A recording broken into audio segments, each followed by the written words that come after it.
اعوذ باللہ من الشیطان الرجیم بسم اللہ الرحمن الرحیم۔ پہلے دن کی دعا جو ماہ مبارک رمضان میں پڑھی جاتی ہے۔ بسم اللہ الرحمن الرحیم۔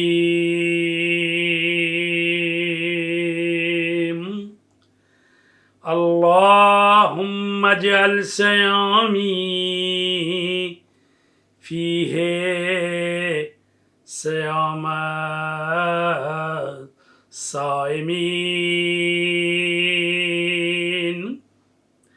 وقیامی فیہ قیام القائمین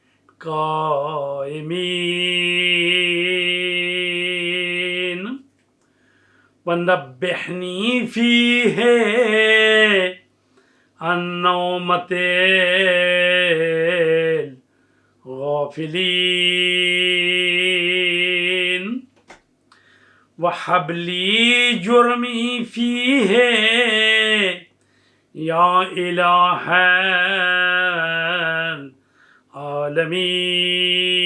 العالمین واعف عنی عافیا عن المجرمین۔ اے اللہ، میرا آج کا روزہ حقیقی روزے داروں جیسا قرار دے، میری عبادت کو سچے عبادت گزاروں جیسی قرار دے، آج مجھے غافل لوگوں جیسی نیند سے بیدار کر دے، اور آج میرے گناہ بخش دے۔ اے جہانوں کے پالنے والے، اور مجھ سے درگزر کر اے گناہوں سے درگزر کرنے والے۔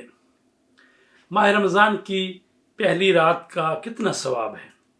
حضرت رسول خدا صلی اللہ علیہ وآلہ وسلم نے ارشاد فرمایا، اور یہ بحار الانوار جلد نمبر 96 صفحہ نمبر 351 حدیث نمبر 24 ہے، اور اسی طرح اعمالیہ شیخ صدوق میں صفحہ نمبر 29 سے لے کر 32 تک یہ حدیث جو ہے آئی ہے۔ رسول پاک فرماتے ہیں، ماہ رمضان کی پہلی رات اللہ تبارک تعالیٰ میری امت کے تمام گناہوں کو بخش دیتا ہے، چاہے وہ ظاہری ہوں یا پوشیدہ، اور 20 لاکھ درجے اونچے کرتا ہے، اور 50 شہر تمہارے لیے تعمیر کرتا ہے۔